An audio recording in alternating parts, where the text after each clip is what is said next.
gera o valor a longo prazo, integrando sustentabilidade, governança e também gestão de projetos. Meu nome é Júlio Marques, eu vou estar com vocês essa noite com a moderação de eventos aqui desse maravilhoso evento e eu queria já conhecer um pouco sobre vocês. Né? Então mande aqui no chat de onde vocês falam. Então uma boa noite aí a Ágata, ao Rafael, a Clésia, a Ana, a Daniela, Jaqueline, Juliano, Sandro, Viviane e também nosso querido Rafael. Sejam muito bem-vindos aqui ao nosso webinar. Vamos ver aqui de onde vocês são, pessoal. A Jaqueline fala que ela é de Florianópolis, o Sandro é de São Paulo, o Juliano é de Joinville, a Daniela é de Brasília. Eu, Júlio Marcos, estou falando da cidade de Unai, Minas Gerais. Então, o Brasil inteiro aqui reunido para aprender sobre esse assunto maravilhoso. Bom, pessoal, já conhecemos um pouco sobre vocês. Queria me apresentar, fazer minha audiodescrição. Eu sou um homem de 37 anos, um homem branco de camiseta preta, 1,79 m, a barba um pouco aparada, né? E usando uma imagem de fundo aqui do PMI Next, né? Hoje nós iremos falar, pessoal, sobre gerando valor a um longo prazo, integrando sustentabilidade, governança e gestão de projetos. Mas antes de começar, gostaria de chamar aqui a nossa querida, maravilhosa Ana Cristina, nossa vice-presidente do PMIDF, para dar um pouquinho do seu conhecimento, né? Um pouquinho da sua voz aqui para a gente nessa noite. Obrigada, Júlio. Boa noite a todos. É um grande prazer estar aqui com vocês, né? Rafael, muito obrigada por trazer esse tema tão importante para a gente hoje, por essa parceria incrível aí com a gente. Estou aqui, então, assim, sou Ana, né? Estou como vice-presidente do PMI-DF. Sou uma mulher parda. Estou nesse momento com um casaco, porque aqui em Brasília está muito frio, um casaco cinza. É, Tenho olhos escuros, e meu cabelo é pintado, tem luzes, e essa é a minha autodescrição. Gostaria de dar boas-vindas, né, a todos vocês, dizer para vocês que a gente está muito feliz com esse projeto, né? Nós temos aí a Ágata, o Júlio e mais um monte de pessoas que está trabalhando para poder trazer sempre um conteúdo rico desses webinários, né? Como esse que o Rafael vai trazer hoje. Então, desde já agradeço ao time de voluntariado que tem feito esse projeto acontecer de forma tão legal, de tão contínua, né? Todo mês a gente tem uma série de conteúdos. E quero desejar boas-vindas a todos, agradecer ao Rafael, agradecer ao time de voluntariado e a todo mundo por estar aqui hoje e aproveita esse conteúdo top que o Rafael vai trazer aí para gente. Um grande abraço, pessoal. Te passo aí a bola, Júlio. Muito, muito, muito, muito obrigado, Ana. Pessoal, então vamos falar um pouco sobre o evento de hoje. Nós vamos falar sobre gerando valor a longo prazo, integrando sustentabilidade, governança e também gestão de projetos. Antes de passar o currículo do Rafael aqui, falar do que a gente vai abordar, né? Quais são os objetivos desse webinar. Nós iremos falar um pouco sobre o conceito-chave de entender os princípios da sustentabilidade, governança e gestão de projetos de sustentabilidade. Também nós iremos falar sobre os benefícios, os riscos, reconhecer a integração entre os elementos. Nós vamos falar um pouco sobre estudos de casos, vamos pegar muitos exemplos e a gente quer muito a participação de vocês. Nós também vamos colocar algumas ferramentas e frameworks para vocês colocarem em prática esse assunto tão, tão, tão importante. Bom, hoje, como nosso querido palestrante, nós temos aqui o nosso querido amigo Rafael Carvalho. Rafael de Carvalho, ele é empreendedor, consultor com mais de 20 anos de experiência em ESG, né, ambiental, social e também de governança, com atuação inovadora em pesquisa, desenvolvimento e aplicação de tecnologias avançadas como inteligência artificial, ciência de dados e aprendizado de máquina, possui líquida expertise multidisciplinar, abrangendo a governança cooperativa, a estratégia empresarial, a comunicação, a análise de risco, engajamento de partes interessadas e também desenvolvimento de soluções. Além disso, pessoal, tem amplo conhecimento em metodologias ágeis, gestão de projetos complexos, também com ampla experiência em empresas de grande porte em reconhecimento e desenvolvimento de soluções robustas de governança de dados e também integra a métricas de sustentabilidade e governança corporativa. Como líder coordenou equipes multidisciplinares em variedades de projetos ESG, abrangendo estratégias empresariais de inovações, elaborando um relatório de sustentabilidade. Pessoal, currículo muito extenso. A gente tem o prazer, a honra e a satisfação de ter um pouquinho do tempo do Rafael aqui, né? Ele que é doutor em antropologia, mestre em ciências políticas e também professor de MBA em SG na IMB do Distrito Federal e também atuou como pesquisador do Núcleo de Estudo de Complexos da PUC de São Paulo. Eu chamo aqui ao palco o nosso amigo Rafael de Carvalho. Boa noite, gente. Obrigado aí pela presença de todos. Obrigado ao PMI aí pelo convite. Vai ser um grande prazer aí falar um pouco sobre sustentabilidade com todos vocês.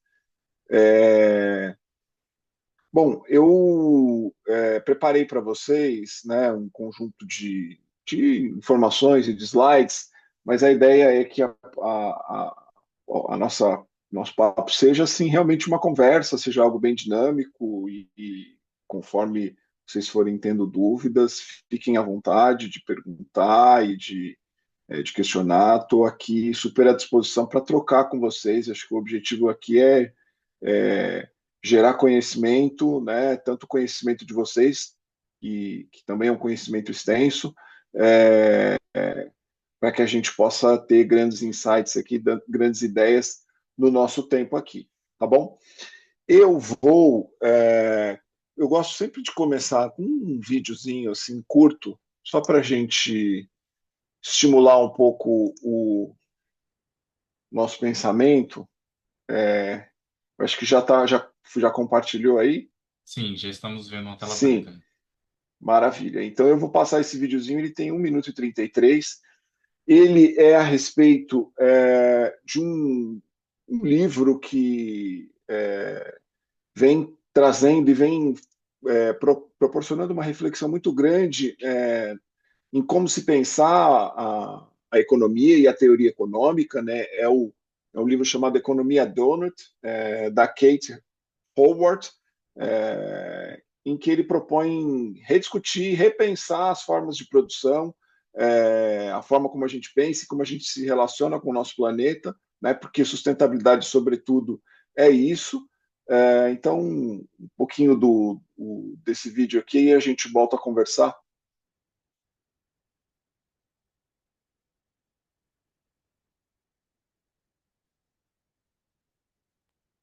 Tá sem áudio, Rafael.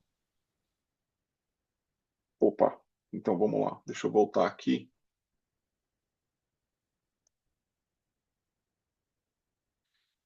Eu tenho que compartilhar com o som. Faltou isso. Vamos lá.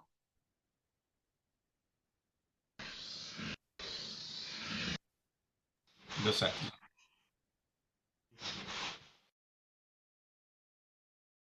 In the 19th century, a determined bunch of economists wanted to make economics a science as reputable as physics. So, inspired by Newton's laws of motion that so accurately describe the movement of planets, they searched for economic laws that could describe the movement of markets. But by trying to turn their theories into maths, they ended up with models based on equilibrium. Models that had little capacity to predict, let alone respond to, real-world boom and bust. No wonder hardly anyone saw the crash coming.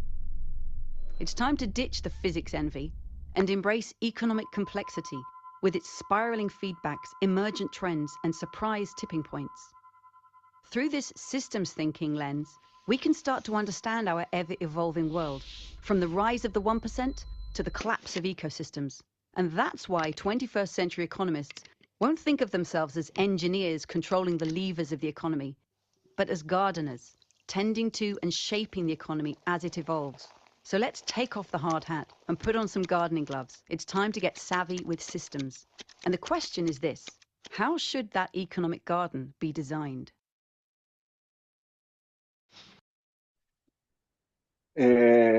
Essa apresentação, né, esse pequeno vídeo, né, ele nos faz pensar sobre né, como eu coloquei para vocês, a relação que a gente tem com o nosso planeta, né, a relação que a gente tem, principalmente pensando na ideia de antropoceno, né, onde nós, humanos, começamos a habitar esse planeta e a impactá-lo de alguma maneira. Então, o vídeo faz com que a gente pense a forma como nós humanidade, né, pensamos e produzimos desde as leis desde as leis da física, desde Newton, para um novo modelo de pensar, um modelo que considera os limites do planeta, um modelo que abrange um pensamento mais sistêmico, né? Eu vou aqui falar um pouco sobre essa perspectiva, né, de um pensamento multidisciplinar que tenta buscar e tecer relações com as diferentes áreas do conhecimento. É assim que eu também criei toda a minha todas as minhas experiências profissionais, mesmo tendo uma formação na área de humanas, mas também fiz projetos na área de tecnologia da informação, projetos na área de engenharia, enfim. Eu sempre acreditei nisso e sempre trabalhei nessas perspectivas.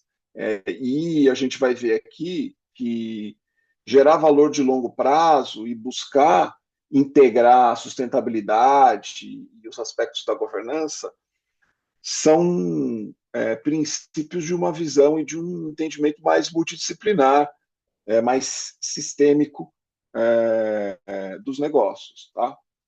Então, seguindo aqui, bom, o Júlio já me apresentou, não vou aqui ficar detalhando sobre o meu currículo. Né, aqui o vídeo que eu passei para vocês, né, aqui um pequeno pequeno trecho do Peter Senge que fala sobre o pensamento sistêmico, né, que é uma disciplina que busca ver as totalidades, né, busca não entender a perspectiva de uma área do conhecimento só. E eu, como líder de projetos, né, e vocês com certeza também, acabam se deparando com essa questão de lidar com várias áreas do conhecimento, com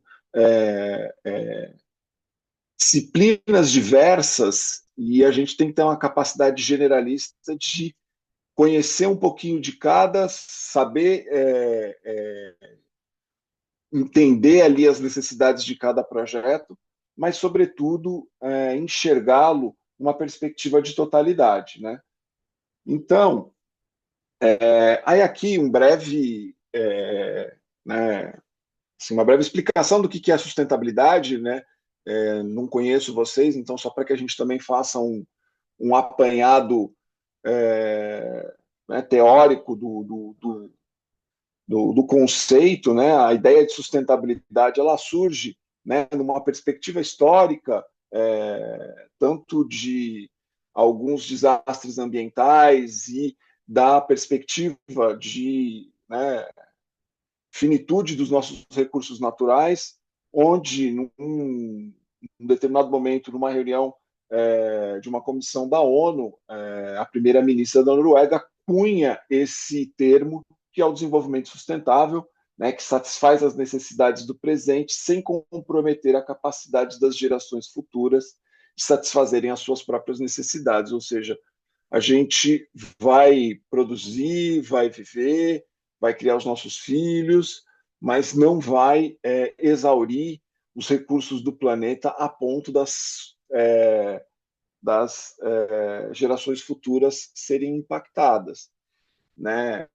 A gente já vem observando, né, os fenômenos climáticos extremos. A gente vai também entrar um pouquinho em detalhe na perspectiva empresarial de como isso também afeta os negócios. Mas a definição de desenvolvimento sustentável ela surge ali, né? Se a gente for pensar, é uma perspectiva recente, no final dos anos 80, que também começa a trabalhar com essa visão do tripé da sustentabilidade, né? né, onde a gente olha a questão ambiental, onde a gente olha a questão econômica, né, e também o social. E aí, dentro desse tripé, a gente tem uma série de outros temas e de outros assuntos que são abrangidos.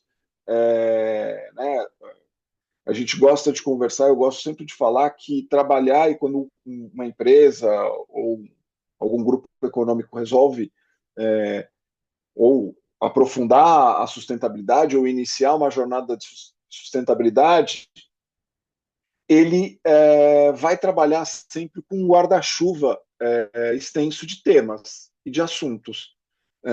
Nós vamos falar de emissões de gases de efeito estufa, da questão de resíduos, mas também de direitos humanos, de questões relacionadas à transparência, postura ética, ao direito dos acionistas, à questão de desenvolvimento local. Ou seja, é um rol extenso de temas e de assuntos.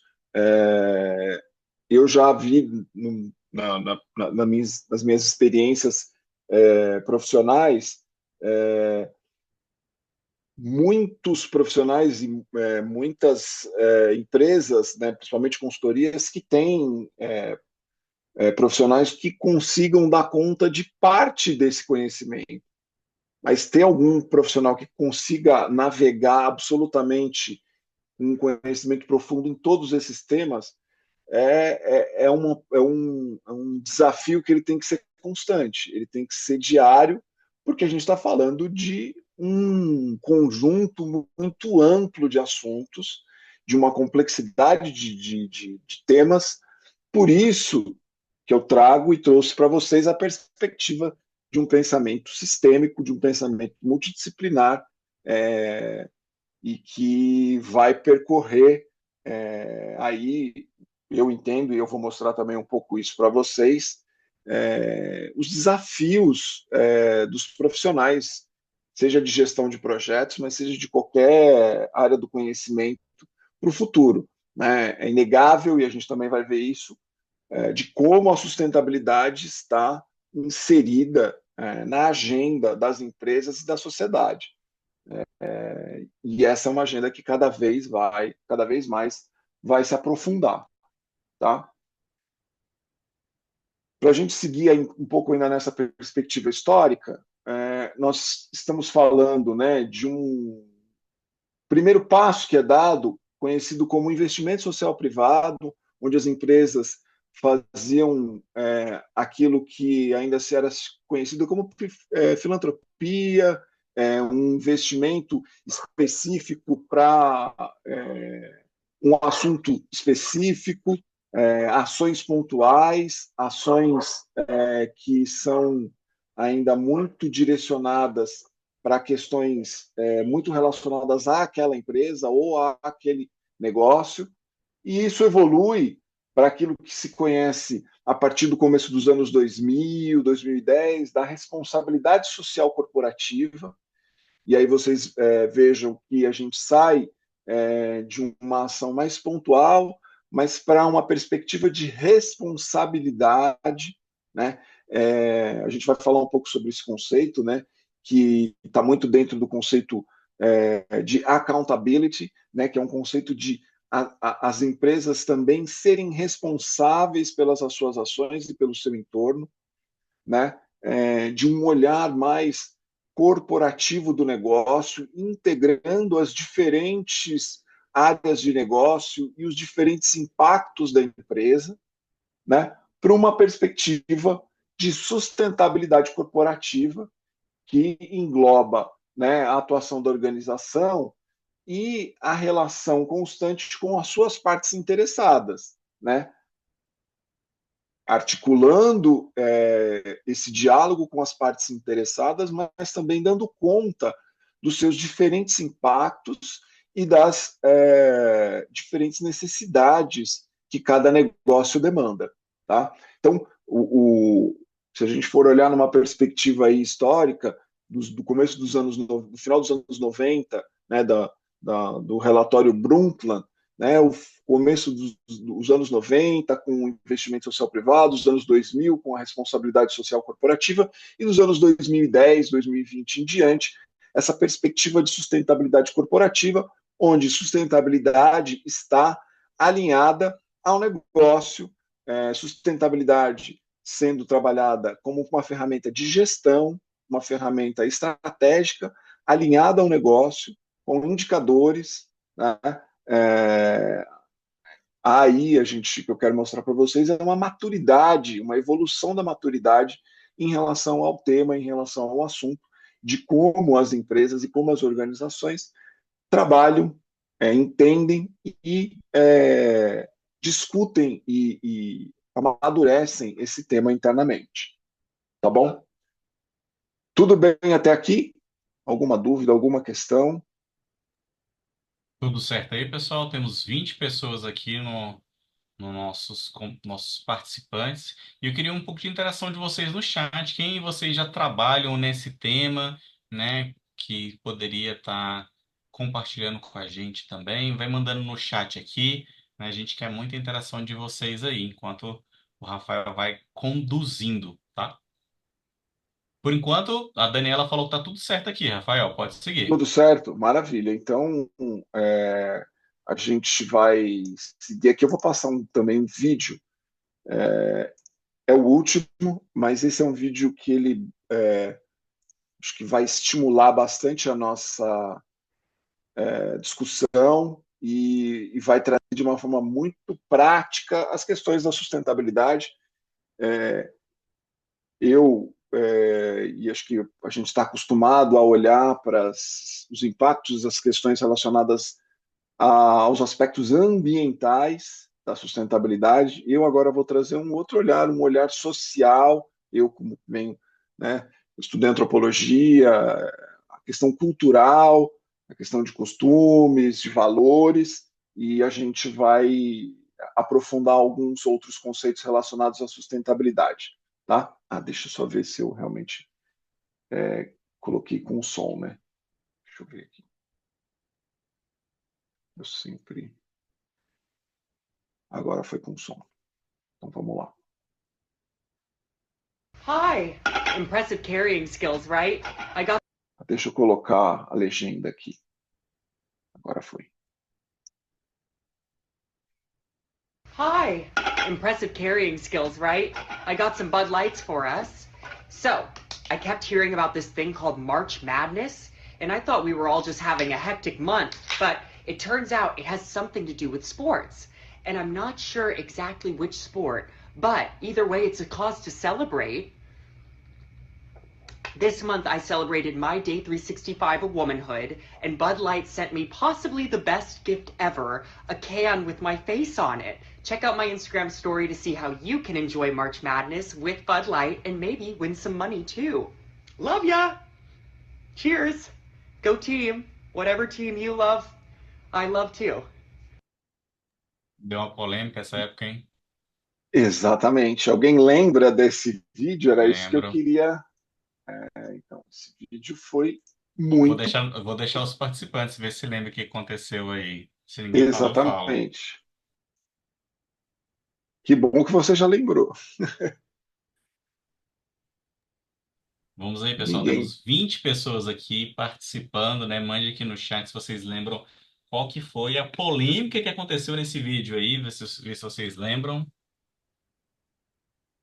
pessoal tá tímido, Rafael. Ô, como esse povo Tá tá tímido. tímido, né? Ó, pronto, o André vai falar. André Gonçalves, foi aquele caso que pararam de consumir. Exatamente. Eu vou refrescar a memória de vocês aqui com um pouco né, o que aconteceu e a consequência desse vídeo, né? Em 2023, né, a Bud Light lançou uma ação com uma atriz trans chamada Dylan Mulvaney, com né, uma ação promocional, onde os clientes ganhariam um valor ali, e também uma edição especial com o rosto da Dylan, né?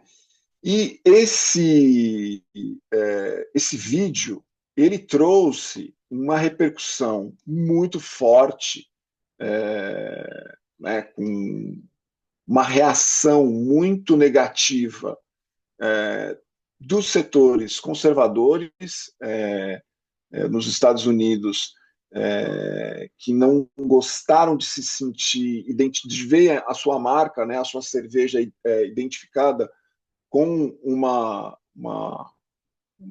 cantora da população trans, né? E também a gente vai ver né, um boicote também dos progressistas nos Estados Unidos, que não se sentiram apoiados e que sentiram e que viram que a Bud não apoiou a causa após a ação. Houve um boicote, né, assim, expressivo a marca, causando, aí aqui para trazer e para ilustrar, né, as vendas da Bud Light caíram mais de 25% nos meses seguintes, né, de junho a agosto, a campanha foi em maio, se eu não me engano. A marca perdeu a posição de cerveja mais vendida nos Estados Unidos. Imagina o impacto que a gente está tendo aqui de geração de receita, de fluxo de caixa, de reputação da marca, né? Estima-se que, né, a companhia perdeu em torno de 5 bilhões de dólares, né, após essa ação, e as ações da Bembev, que é a dona da Bud Light, chegaram a cair mais de 15% no trimestre após as ações. Né? Isso provocou na empresa, impactos institucionais severos, onde a empresa demitiu os executivos responsáveis pela campanha, né? E causou uma comoção nacional. Afinal, a Bud Light é uma marca muito identificada com, né, com os Estados Unidos, principalmente com aquele americano que gosta de esportes, que assiste os esportes americanos na TV. A Bud Light é uma grande anunciante desses esportes, né? Então, a consequência, como eu falei para vocês, foram os conservadores que iniciaram um boicote em massa. Os progressistas e os aliados das causas LGBTQIA+, por não terem defendido a Dylan, né, publicamente. A própria Dylan declarou posteriormente que não se sentiu apoiada, e a Bud Light, os responsáveis pela campanha, não deram nenhum apoio e não a suportaram em nenhuma perspectiva jurídica, emocional. Afinal, foi algo muito pesado que aconteceu, né? Foi uma campanha que gerou uma comoção muito grande. E aí, né, eu trouxe esse vídeo porque ele acho que estimula aí a gente pensar alguns conceitos que eu quero colocar como fundamentais para a gente discutir a sustentabilidade, né? O primeiro, que é o respeito às partes interessadas e pelos interesses das partes interessadas. Então, aqui, a gente está falando de conhecer e entender quem são os seus stakeholders, quem são as suas partes interessadas, né? Na perspectiva do gerente de projeto, do responsável por lançar essa campanha, a gente para pensar e fala, poxa, mas será que pensaram, será que fizeram esse cálculo de como essa campanha poderia impactar o consumidor da Bud Light? E o consumidor da Bud Light, ele pode ser diverso, mas ele tem as suas características principais, né? Então, esse conceito tão caro à sustentabilidade, de respeito às partes interessadas, nesse caso, ele foi deixado de lado, ou ele foi, pelo menos, não colocado como prioridade. Um outro conceito que eu considero elementar para a sustentabilidade é o accountability e a responsabilização, né? É aceitar e assumir a responsabilidade pelas consequências de ações e decisões. Nesse caso, a Bud Light pecou ao não apoiar a Dylan e toda a repercussão que aconteceu, e simplesmente não atuar de forma a tempo para prestar um esclarecimento, a dar uma declaração, prestar contas ao público, né? Esse pressuposto, né, da responsabilidade, de um entendimento de que as empresas têm, né, consequências e impactos na sociedade, também aqui faltou, né? A transparência, né? Então, prover às partes interessadas informações claras, objetivas, compreensíveis e acessíveis sobre os dados e fatos que possam afetá-las, né? Então, não houve também um pressuposto de transparência no decorrer de todo o caso. A própria Bud Light optou por demitir a executiva responsável pela campanha, né, com uma tentativa ali de eventualmente resolver ou tentar conseguir alguma coisa com isso, mas no final das contas a transparência, que é um conceito tão importante, de prestar conta de forma clara e compreensiva, também ficou faltando, porque os dois polos, né, tanto os conservadores como os progressistas, não se sentiram identificados e se sentiram ofendidos. Né? Então, esse é um outro conceito também que faltou. E, sem dúvida, o comportamento ético, né? Agir de modo correto, com base na equidade e na integridade. Então, se a Bud Light teve um posicionamento de assumir uma campanha que está incorporada a uma personalidade trans, entender as consequências, entender todo o novelo de relações que isso vai trazer para com a sociedade, com as redes sociais, para com a polarização que hoje nós nos encontramos em diferentes sociedades, nos Estados Unidos, no Brasil. A gente vai ver isso também um pouquinho mais para frente. Então, eu trouxe aqui esse exemplo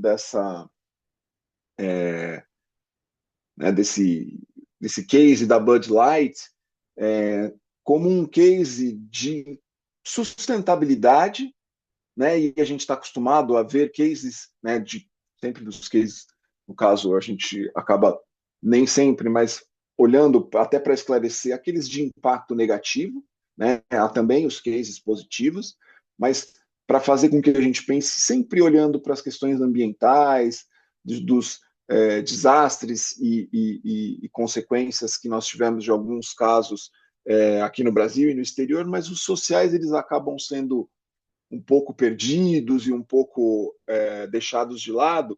Então, eu trouxe esse para pensar e para a gente também esquentar o nosso mindset da sustentabilidade do tripé do S, que é preciso entender, aprofundar, conhecer os diferentes impactos que tanto a questão ambiental vai trazer, mas como também a questão social, né?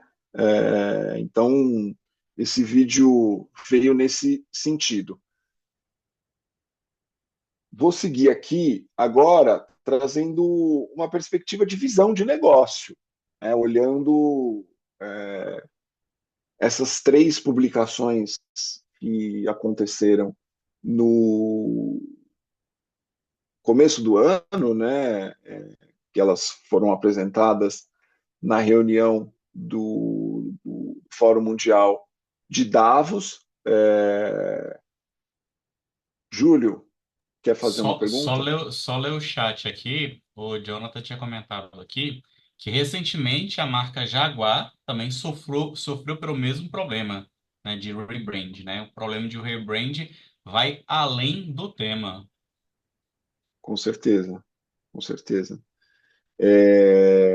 A gente vai ver aqui, eu vou mostrar para vocês esses estudos do Banco Mundial, em parceria com Accenture e BCG, vão mostrar e vão trazer para a gente os elementos de como a sustentabilidade de fato impacta nos negócios e ela é core para a gente entender os negócios do futuro. E que a gente precisa incorporar os elementos da sustentabilidade dentro do nosso mindset. Porque, eles estão, como a gente vai ver aqui, batendo as nossas portas, né? Então, são 3 estudos que são elaborados no contexto da reunião do Fórum Econômico Mundial de Davos, né?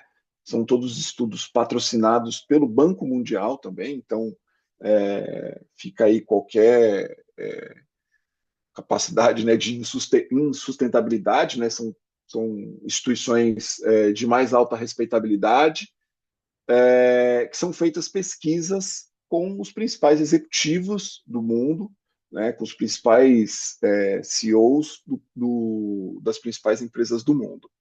Então, quando se olha para os riscos globais, né, os principais riscos globais, um olhar agora para 2025, o primeiro são os conflitos armados, né, que são as guerras que a gente está passando em diversas escalas e em diversos locais, né?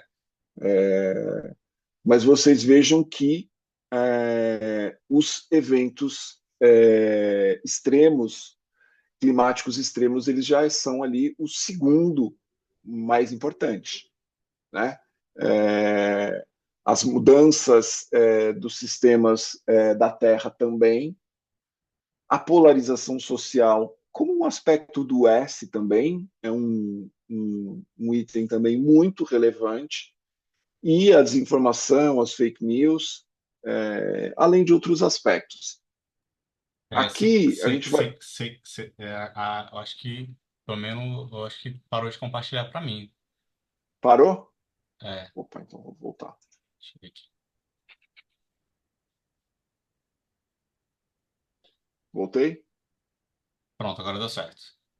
Maravilha. Então, se a gente olhar aqui agora essa perspectiva já de 2 para 10 anos, vejam que para os principais executivos das principais empresas do mundo, as questões da sustentabilidade aqui com maior importância as questões ambientais, né? Nos 4 primeiros lugares, ou seja, na perspectiva dos executivos globais, os principais riscos para daqui 10 anos estão relacionados a eventos climáticos extremos, perda da biodiversidade e colapso do ecossistema, mudança crítica dos sistemas da Terra e redução dos recursos naturais, né? Ainda temos a questão de fake news, os efeitos adversos da inteligência artificial, né? A polarização social, a inequalidade e a poluição. Ou seja, das 10 principais preocupações dos executivos para os próximos 10 anos, 5 são ambientais.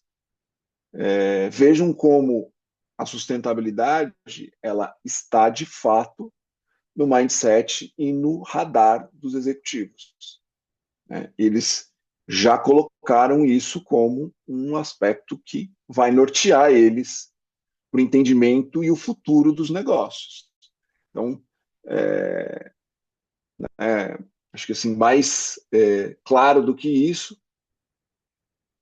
E aqui também, né, a perspectiva né, da emissão de CO2 e a concentração de CO2 no planeta, desde do início né, do planeta, de 20 mil anos atrás até o ano zero, onde a gente considera o antropoceno, que é a atuação e chegada, né, de nós humanos e da nossa atuação na Terra, o crescimento da temperatura e a consequência, né, da atuação humana e o crescimento da temperatura no decorrer do tempo, né? Aqui, um entendimento relacionado a questões econômicas, né? Então, a gente está falando de perdas significativas de ativos, né? De impactos relacionados a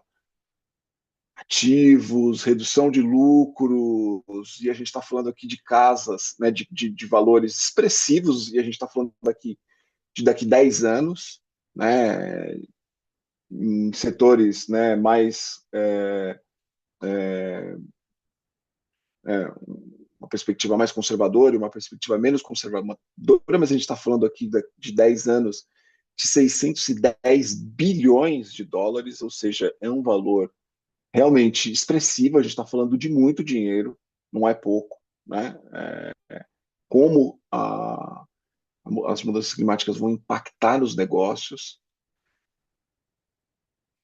E aí, algumas chaves para trabalhar isso e encaminhar essa transição, né? Então, a gente precisa falar de mitigação, ou seja, reduzir de forma expressiva a emissão de gases de efeito estufa através de mecanismos de mitigação, né, reduzindo as emissões, né, um componente que já foi mais na moda e hoje é menos, que é a resiliência, né, se a gente está falando de impactos severos relacionados à mudança climática, nós precisamos ser resilientes, né? O povo gaúcho que passou pelas enchentes no ano passado aprendeu isso na marra, né?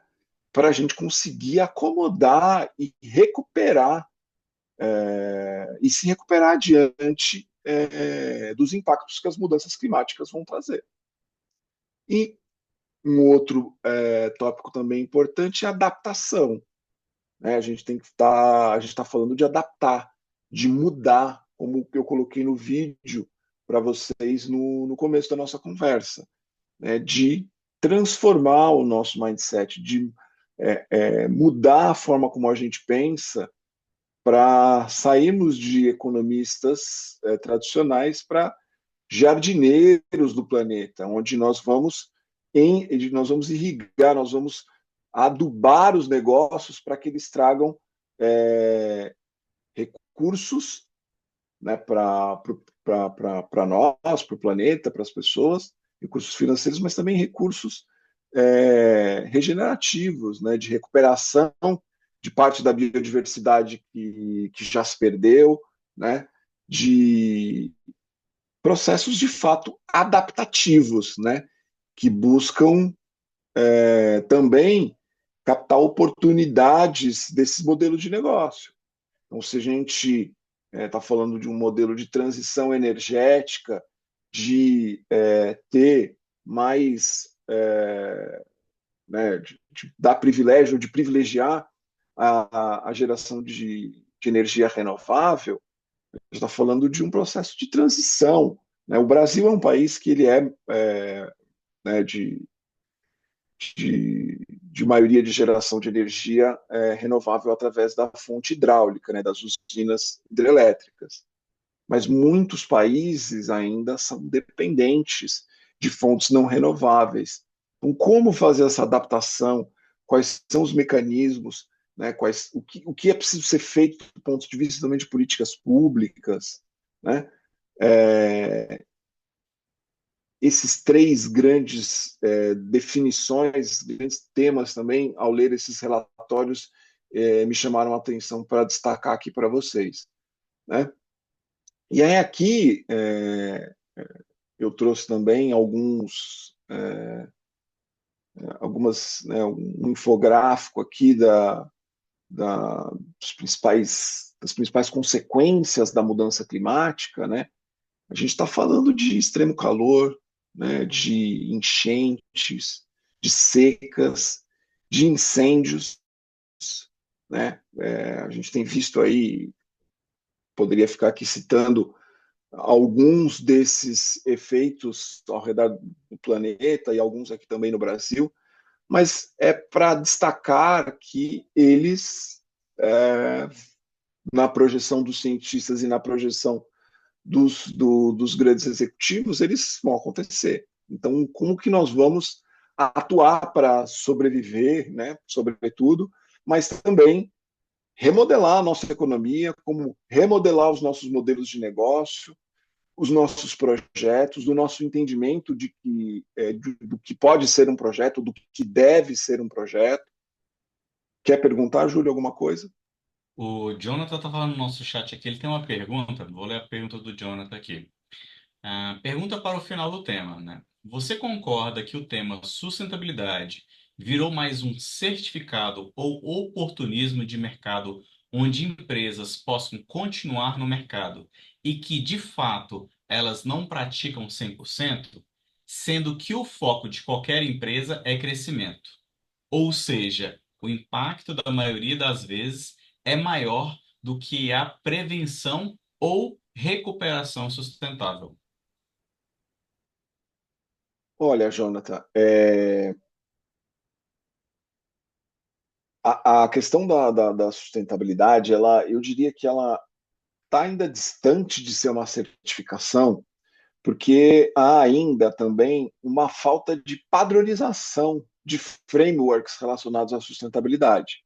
A gente tem hoje uma série de metodologias nos quais diferentes empresas trabalham a questão da sustentabilidade, né? Posso dar alguns exemplos, como o GRI, como o SASB, como o TCFD. Tem aí uma sopa de letrinhas que foram desenvolvidas metodologias e frameworks para dar conta de todo esse arcabouço relacionado à sustentabilidade.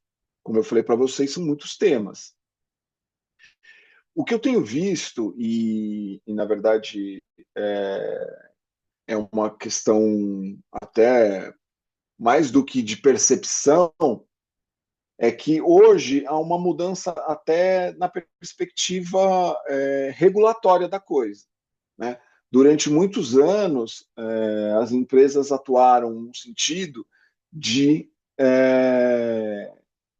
algumas realizarem as suas ações no sentido mínimo de minimizar o impacto, e outras como assumindo isso como uma boa prática, como algo que de fato vá gerar valor e vá trazer valor para o negócio.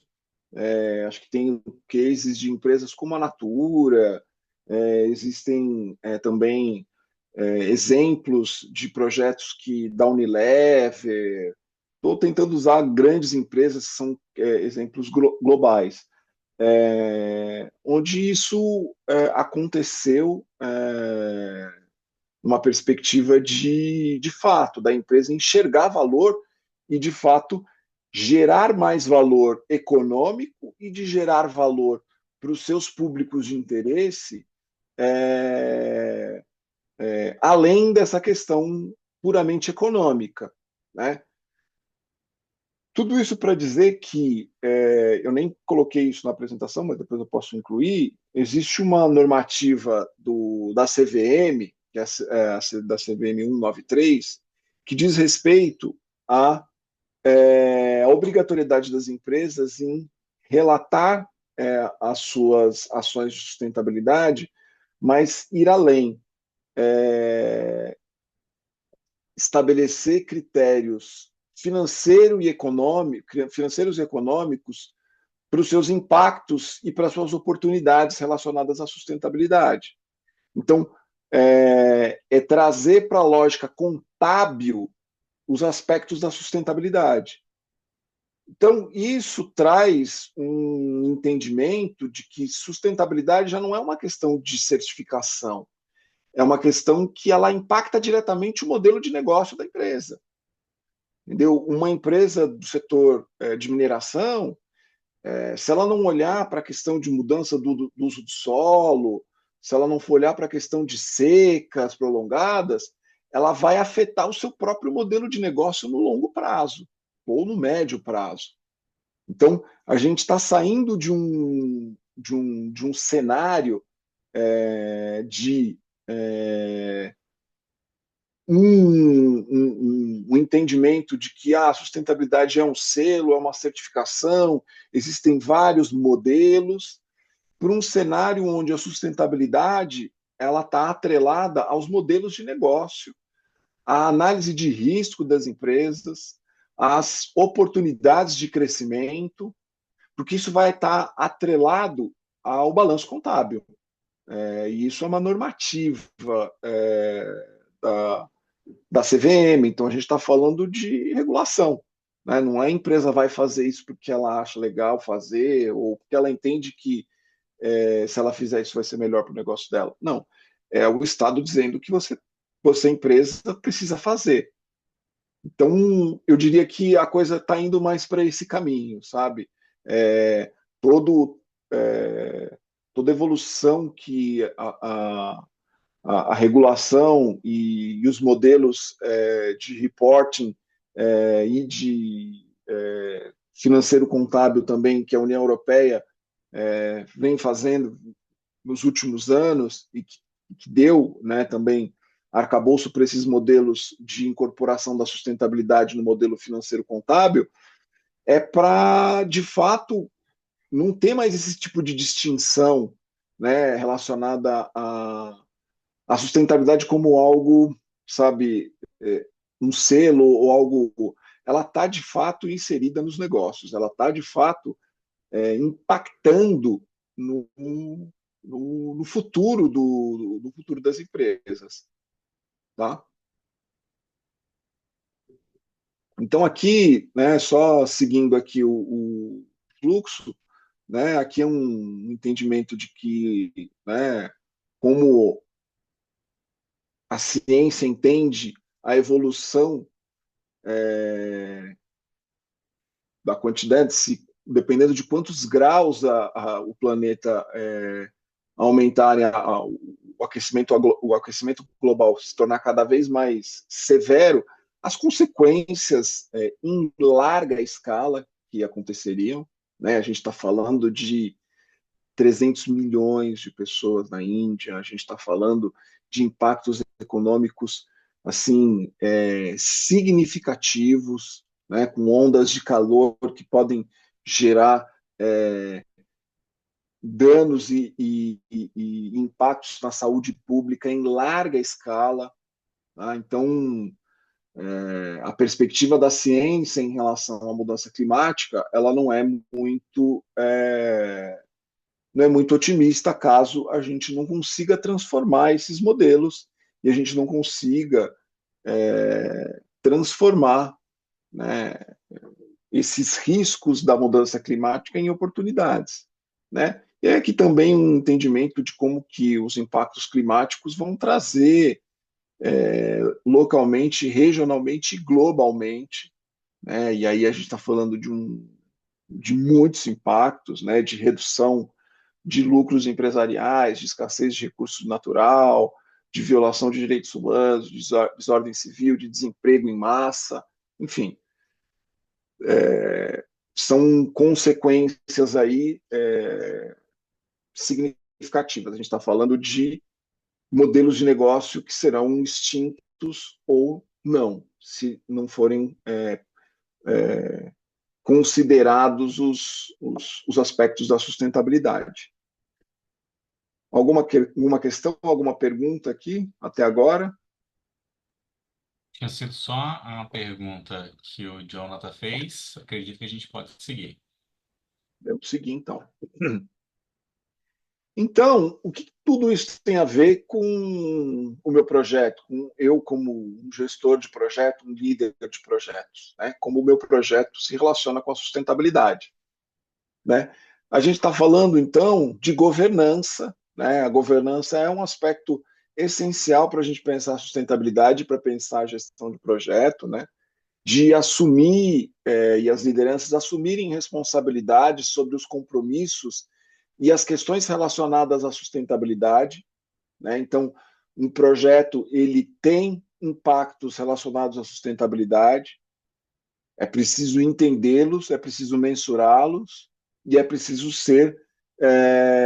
ter responsabilidade sobre eles, ter accountability sobre eles, né? Entender que também isso está atrelado diretamente à estratégia, né? A parte da estratégia de atuação da organização vai,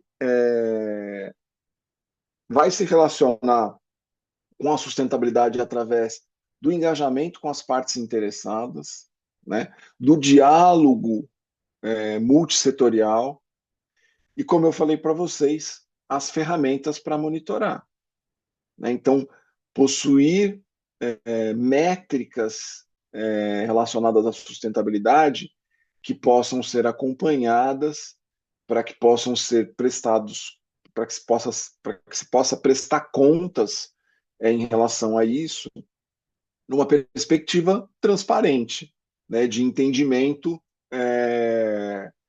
de que os diferentes públicos de interesse precisam ter acesso de forma livre às informações.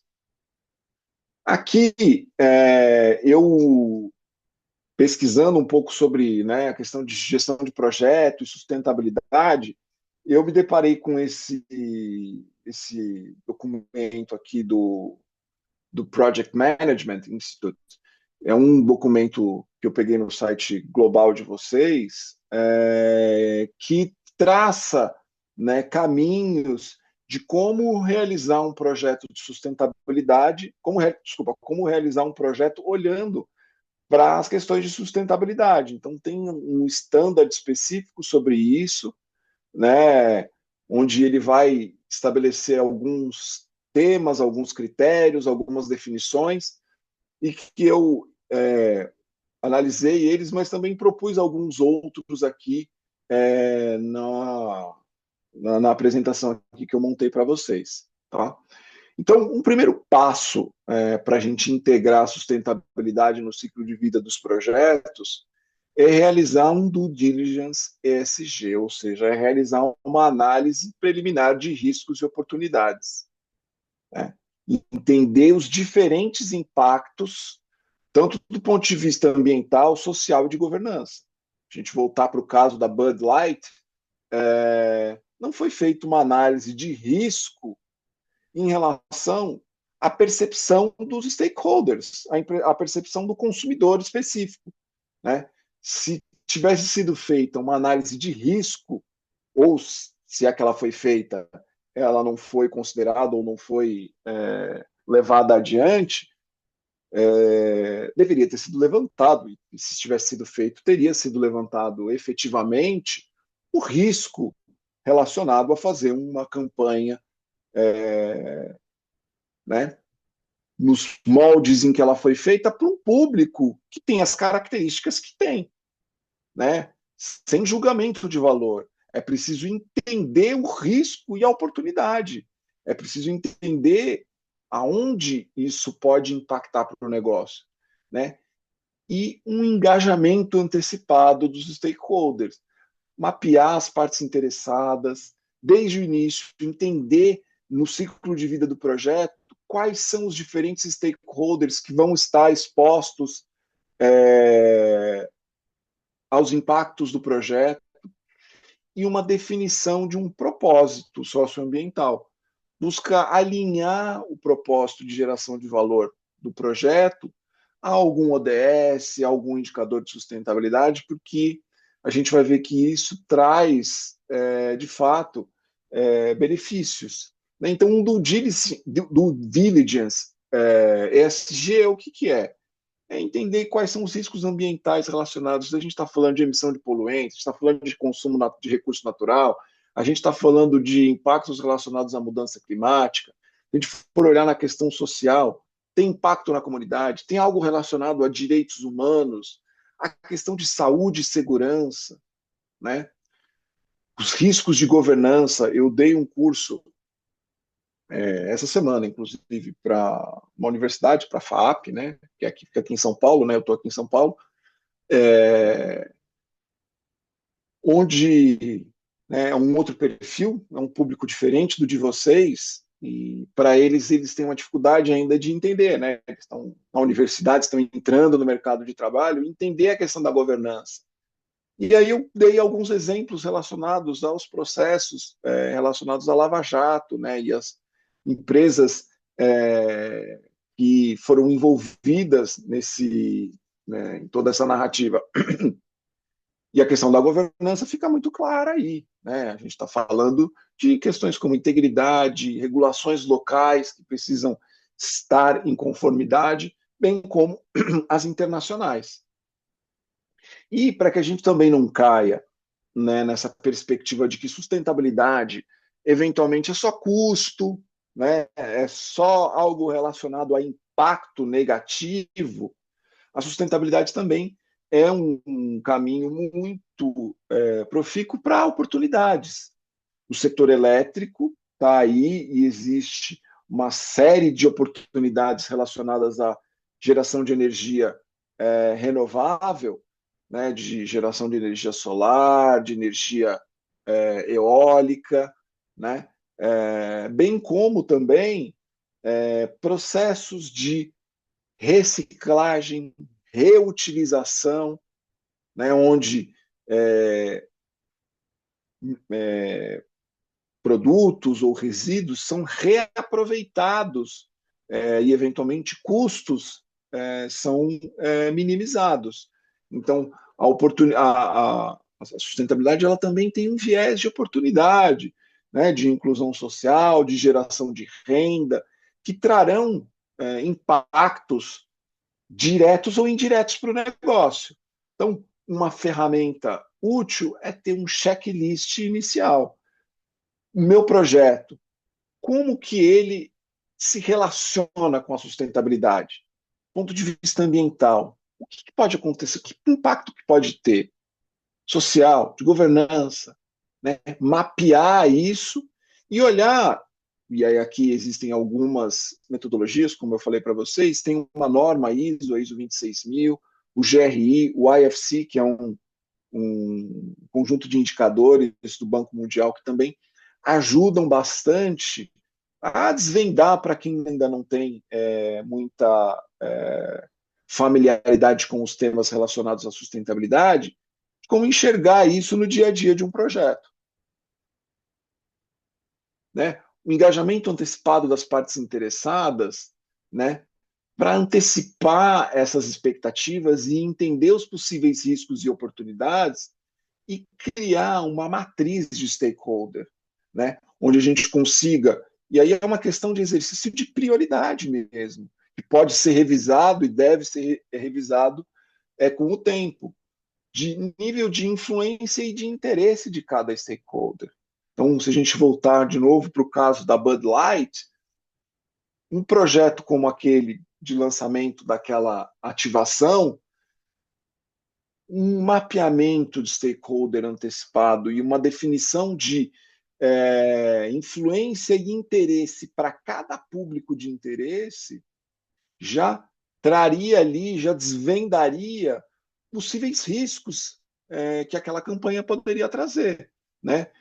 Pensar nessa perspectiva olhando o contexto no qual a gente se encontra, né? Das redes sociais, da polarização, né? E conseguir aí, tem um conceito muito também caro à sustentabilidade, que é a licença social para operar, né? As empresas e as organizações precisam conquistar essa licença social para operar, né? As empresas, elas, né, eu fiz toda essa perspectiva histórica e apresentei também os dados do Banco Mundial para vocês. As empresas no nosso na contemporaneidade, no nosso mundo atual, elas assumem um papel central que antes era ocupado pelo governo, que antes era ocupado pelo Estado. Hoje as empresas elas possuem uma relação direta com os consumidores. A sociedade civil, o caso da Bud Light é um exemplo desse, estão absolutamente conectados às empresas, aos negócios, ao futuro dos negócios, à reputação dos negócios. Então, entender, né, essa nuance traz para a empresa ou traz para um projeto uma licença social para operar. E aqui a gente está falando, e a gente pode falar, e eu tenho clientes e já atuei em casos nesse sentido, de projetos de impacto na comunidade, de projetos de mineração, onde populações precisaram ser deslocadas. Então, compreender essas diferentes influências e interesses vai ajudar o líder de projeto a saber o que fazer, a qual assunto tornar prioritário, a qual assunto tomar um extremo cuidado. Então, o engajamento antecipado dos stakeholders ajuda a mapear riscos, sobretudo, porque ao entender quais são esses diferentes stakeholders e entender o nível de influência, a gente vai, sobretudo, trazer perenidade para o negócio, porque a gente vai expor, vai calcular nossa exposição ao risco de uma forma programada e de uma forma calculada. Fala, Júlio. Aqui no chat a Agatha colocou, até que você tinha comentado sobre o assunto já, mas ela colocou o seguinte: Rafael, depois você pode falar um pouco sobre as empresas que enxergam um cenário difícil aproveitando esses novos mercados. Fala um pouquinho, né, do financiamento verde para projetos. Legal. Né, a sustentabilidade, né, como eu falei para vocês, ela não é só impacto, ela não é só risco, mas ela também é oportunidade. Né? Se a gente está num contexto de mudança climática, de mudança do uso do solo, né, de aquecimento global, é preciso e é necessário mecanismos, e aí esses mecanismos são tanto governamentais como também do mercado financeiro, para financiar essa transição. Né? Existem fundos de investimento que financiam empreendimentos que tenham essa pegada mais ecológica, tenham essa pegada renovável, de impacto e inclusão social. Né? Então, existem hoje uma série de mecanismos para financiar esse tipo de projeto. Né? Então, as finanças sustentáveis, elas caminham em diferentes frentes. Uma delas, por exemplo, é o mercado de carbono. Né? Recentemente, foi regulamentado no Congresso Nacional o mercado regulado de carbono. Então, é uma maneira das empresas comercializarem os seus créditos de carbono. Então, desde empresas que emitem, né, de forma significativa, poderem comprar os créditos de carbono de empresas que têm um impacto positivo, que geram energia renovável ou que têm impactos sociais e de inclusão significativa, de poderem comercializar esses créditos e esse excedente. Né? Existem outros mecanismos, né? Existem financiamentos tanto de organismos multilaterais como o Banco Mundial, mas como também do BNDES, para incentivar projetos sociais e ambientalmente responsáveis. Eu poderia citar inúmeros, mas me veio à cabeça agora um projeto é um projeto, mas é também uma tecnologia muito interessante. Não sei se vocês chegaram a conhecer ou já ouviram falar, que é o biochar. Né? O que é o biochar? São através da biomassa, e aí a biomassa pode ser madeira, pode ser palha de café, qualquer tipo de biomassa, é transformar essa biomassa em carvão, né, ativado, um carvão que, ao aplicado na agricultura, ele traz benefícios funcionais, desde redução do uso de defensivo, de gerenciamento do pH do solo, tem série de benefícios, mas também de captura de carbono. Então, existem hoje projetos de financiamento verde, onde podemos dizer que um grande volume de capital é captado internacionalmente ou através de fundos de investimento para financiar esse tipo de projeto, porque são projetos que trazem benefícios e que são altamente elegíveis de crédito de carbono. Então, existe aí toda uma engenharia financeira para captar esse tipo de investimento. Tá? Outro aspecto também, a definição de um propósito socioambiental. Então, por mais pequeno que seja o negócio, ele também pode ter um propósito socioambiental, ele também deve ter um propósito socioambiental, né? Então, associar esses projetos aos ODS, né? Quem sabe o que são os ODS? São os Objetivos de Desenvolvimento Sustentável, né? Uma agenda da ONU com as empresas para que até 2030 alguns indicadores relacionados à sustentabilidade sejam atingidos, né? E parte disso também é responsabilidade das empresas, não é uma exclusividade do setor privado. Então, né, alinhar o propósito da empresa, a visão, a missão, os valores da empresa aos aspectos da sustentabilidade, aos aspectos socioambientais. Aqui eu acho que também nem vai ser o caso, talvez fique aqui como muito mais como um material de apoio para vocês. Eu fiz aqui um exercício de como que isso pode ser visualizado em setores, né? Então aqui eu fiz no setor de varejo, numa drogaria. Então, né, quais são os aspectos da due diligence ESG, o engajamento de stakeholders e a definição de propósito socioambiental, né? Fiz aqui também para um projeto de cinema, né? Olhando para a questão de cenografia, dos riscos sociais relacionados aos sets de filmagem, questão de compliance, né? A consulta às partes interessadas, né?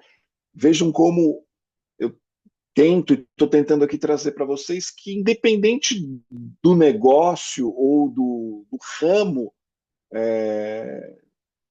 a sustentabilidade ela pode e deve entrar, né? Ela tem, a gente tem essa perspectiva, né? A gente tem essa forma de enxergar, né? Aqui eu trouxe também uma perspectiva de eventos, né? De um prêmio governamental, né? Através de uma série de ações aqui que eu considerei com base essas três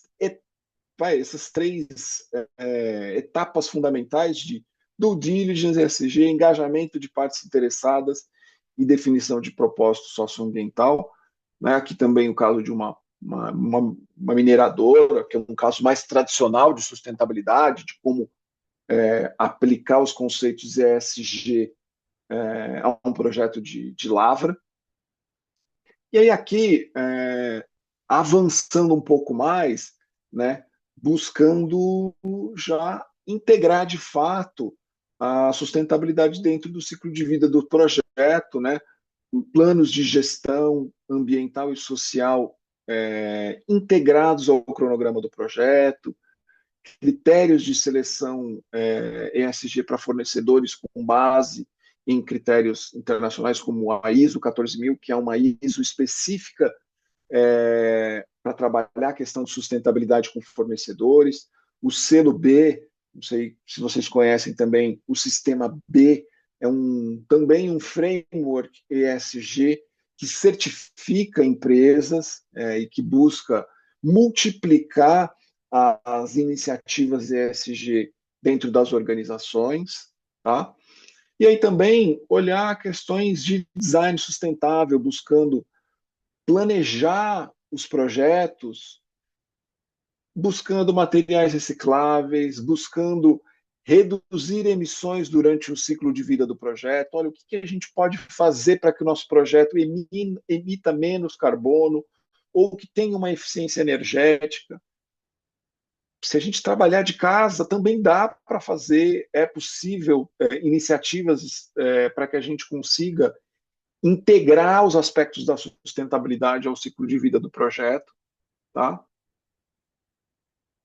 Para que a gente, numa execução, tenha monitoramento desses impactos de forma contínua através de indicadores, treinamento das equipes, porque o engajamento ele é fundamental, porque existe uma questão que eu vejo em várias instâncias, que é o letramento ESG. E aí, dentro do letramento ESG, tem desde o letramento relacionado aos impactos e essas questões relacionadas ambientais, de mudança climática, etc., etc., como também o letramento nas questões de diversidade, com a luta antirracista, com uma série de aspectos que também são necessários e que a gente que vai e busca aprofundar a jornada e a agenda ESG dentro das organizações, também precisa ter como princípio, né? A gente não pode considerar e ter como não ter como parâmetro esses aspectos também, porque invariavelmente eles vão cruzar o nosso caminho, né? Ele pode demorar, ele pode, mas ele vai surgir, ele vai em algum momento acontecer, né? Para que se tenha também um entendimento de remediação no caso de incidentes, né? No caso de denúncias trabalhistas, né? Qual vai ser a nossa resposta para isso? Né? Se a gente mapeou esse assunto, né? Então, mecanismos de monitoramento e controle são fundamentais, né? Com relatórios, com auditorias externas e internas para entender a conformidade ambiental, social e de governança, não só daqueles envolvidos diretamente, mas daqueles também envolvidos indiretamente, com esse feedback contínuo entre os stakeholders, né? Todos aqui que são líderes de projeto sabem que a função do líder de projeto, dentre muitas, é ouvir muito para poder tomar as decisões e para poder direcionar da melhor forma possível. Então, o feedback contínuo dos stakeholders e os canais de comunicação com os stakeholders, eles são fundamentais para que esse fluxo de informação ele aconteça, tá? E aí, um ponto importante que a gente também não pode deixar de esquecer é o encerramento do projeto, né? Então, o projeto, quando ele chega no final, ele tem que ter uma comunicação, ele também é sempre válido que ele tenha um relatório de lições aprendidas, porque nem tudo que a gente tentou fazer a gente conseguiu, ou também identificamos questões que não tínhamos identificado e que, durante o ciclo de vida do projeto, a gente aprendeu que poderia ter feito de outro jeito, né? E um plano de descomissionamento também, porque em alguns casos a gente vai estar falando de áreas que vão ser degradadas, a gente está falando de impactos sociais significativos que vão acontecer, né? Independentemente do impacto ou da realidade do projeto, ele tem um impacto, né? E ele tem um conjunto de stakeholders que ele vai se relacionar. Então, estabelecer também essa prática de comunicação de resultados para os stakeholders e para a sociedade, por mais simples que ele seja. Sabe, um paper de 2 páginas falando do que foi feito e como que isso impactou para a sustentabilidade. É um exercício de gestão, de governança e de transparência. Aqui eu busquei trazer alguns paralelos de como governança corporativa tem tudo a ver com boas práticas de gestão de projeto. Porque a gente tem que falar de transparência, porque a gente tem que falar de equidade, porque a gente tem que falar de prestação de conta e de responsabilidade corporativa. Um bom líder de projeto, ele tem que ter esses princípios no seu mindset. Ele tem que estar preocupado com equidade, ele tem que estar preocupado com transparência, ele tem, porque ele presta conta, né? Então, ao prestar contas, essas informações precisam estar claras, elas precisam ter uma periodicidade, né? Então, exercer a função de líder de projeto é exercer também elementos da governança corporativa, né? Aqui eu também listei alguns deles, né? Como Gate Reviews, matriz de responsabilidades, que são ferramentas fundamentais para um líder de projeto, mas também fundamentais para a sustentabilidade. Entender as responsabilidades, entender ali onde os aspectos de decisão vão impactar o negócio como um todo, né? A auditoria também, avaliar, ter um ciclo de avaliação contínuo, né? São elementos essenciais para o gestor de projeto, como para um consultor de sustentabilidade, para um gestor de sustentabilidade.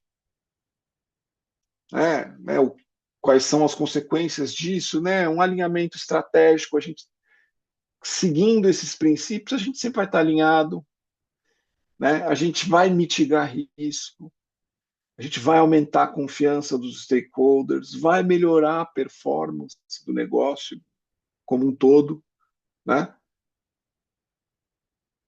Aí aqui eu também trouxe alguns exemplos de projetos de gestão regenerativa, como o mutirão de reflorestamento, o Pacto de Restauração da Mata Atlântica. Tem alguns exemplos que, como vocês vão receber esse material, vocês depois podem consultar. Como a gente está aqui chegando no final, quero deixar aqui um tempinho se vocês tiverem alguma pergunta, alguma dúvida, tá?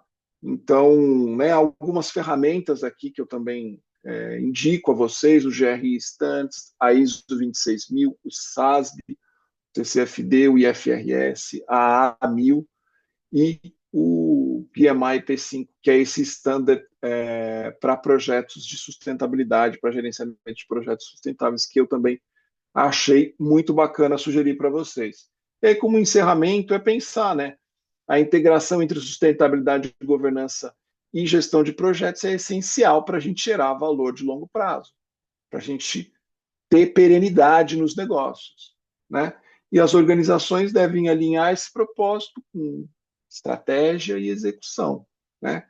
Então, a pergunta que eu deixo aqui para a gente encerrar é como que a sua organização, como que o seu projeto pode evoluir nesse sentido, tá bom? Então, agradeço a todos, deixo aqui também meus contatos, meu e-mail, meu LinkedIn, quiserem me contatar, querer tirar alguma dúvida que eventualmente não tenha surgido aqui, fico super à disposição e agradeço a todos aqui.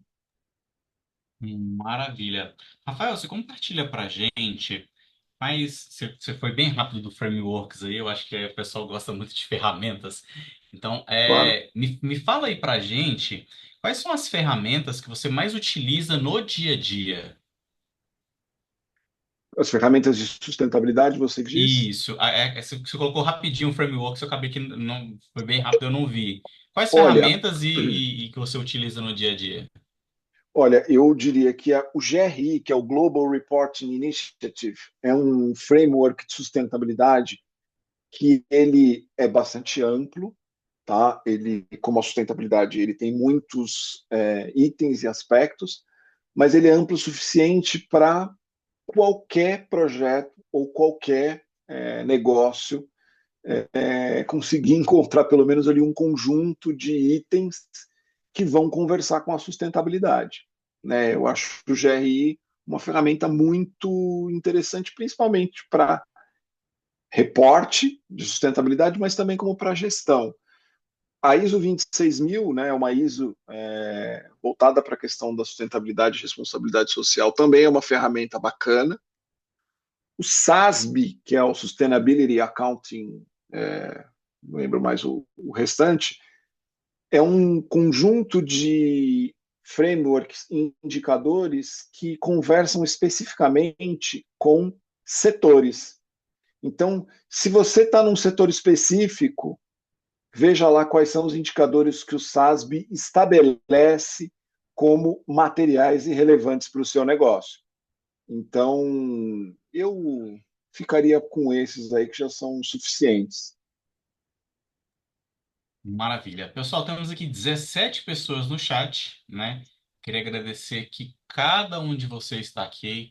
Então, obrigado aí a Ana, o André, a Cíntia, a Clésia, a Daniela, Diego, Ednar, Evelyn, o Luiz Gustavo, Patrícia, Ricardo, a Tusta, Valéria e também a Viviane. Pessoal, a gente tem mais um tempinho aí. Se tiver mais algumas perguntas, a gente está à disposição. Enquanto isso, né, a gente já jogou aqui no nosso chat a nossa pesquisa de satisfação, que é muito, muito, muito importante também que vocês possam participar. E eu vou também estar colocando aqui, pessoal, as nossas redes sociais. Eu vou estar mandando aqui para vocês o nosso LinkedIn, o nosso YouTube, o nosso Instagram e também o nosso site aqui para que vocês possam estar acompanhando mais eventos. Eu tenho certeza absoluta que vai ter outras oportunidades que o Rafael vai voltar aqui para trocar muito conhecimento com a gente. Eu tenho certeza absoluta que foi muito atrativo, o pessoal gostou bastante, né? E queria agradecer muito mesmo, Rafael. Muito obrigado pela oportunidade, pelo seu tempo, tá compartilhando com a gente aí. A gente agradece realmente de coração. E devo a palavra para você dar o último recado aí pro pessoal. Maravilha. Eu que agradeço a oportunidade, super obrigado pelo convite, Agatha, Júlio aí pela moderação, né? A todos que participaram, fica aí um agradecimento. Eu acho que assim a mensagem final a sustentabilidade assim é uma agenda que ela já se consolidou. Eu trabalho nessa área já há mais de 20 anos. Eu vi durante esses 20 anos ela subir e descer e não se consolidar, em alguns casos. Mas eu diria que de uns 4, 5 anos para cá, assim, principalmente depois da pandemia, ela virou uma agenda comum para qualquer empresa, para qualquer negócio, independentemente do momento. Pode ser que num determinado momento histórico a gente vá eventualmente olhar menos para esse assunto, mas com certeza ele vai voltar no futuro. Rafael, você compartilha com a gente o seu LinkedIn? Você tinha colocado na apresentação, mas se Claro, conseguir, coloca aqui no chat aqui para o pessoal começar a te seguir também. E ponho passa a sim. palavra agora para Agatha. Rafael, eu queria te agradecer muito, agradecer a todos os participantes. Foi muito esclarecedor, esse conhecimento aí, esses dados que você trouxe para a gente. É um futuro que é inevitável, como você falou, e a gente precisa estar preparado para isso, né? Você citou várias ferramentas que nós já usamos, no nosso dia a dia Bom, de forma assim recorrente, né? Muito, muito comum, mas nem todos aplicam isso para o ESG, né? Eu acredito que as grandes empresas estão mais preparadas, mas as médias e pequenas ainda não tanto. E essa explicação, essa palestra, dá essa visão de que é possível, para gestores de projetos de pequena e médias empresas, em pequenas e médias empresas, aplicarem de forma consistente, né? Então, assim, obrigada por toda essa elucidação, foi ótimo. maravilha, super obrigado vocês. Essa questão do tamanho do negócio, é muito legal isso que você falou, porque é, nesses em toda a minha trajetória aí desses últimos anos, o que eu tenho percebido é isso também. Isso deixou de ser pauta das grandes empresas, né? As médias e pequenas empresas sabem que precisam incorporar essa agenda. Então, é um assunto que veio para ficar, isso mesmo. Muito bom, pessoal. Então, como o dia já está aqui no chat, né, nossa pesquisa de satisfação, por gentileza. A gente colocou também os nossos links aqui do Instagram, do LinkedIn, do YouTube. E também tem o LinkedIn do Rafael, pessoal. Siga, acompanhe aí todo o trabalho dele aí nas redes sociais, tá? Coisas boas acontecem, né, com as pessoas que se envolvem com o PMI. A gente agradece muito pelo tempo de vocês e a gente se vê num próximo webinar. Ótima noite a todos, pessoal. Tchau, tchau. Tchau, tchau, gente.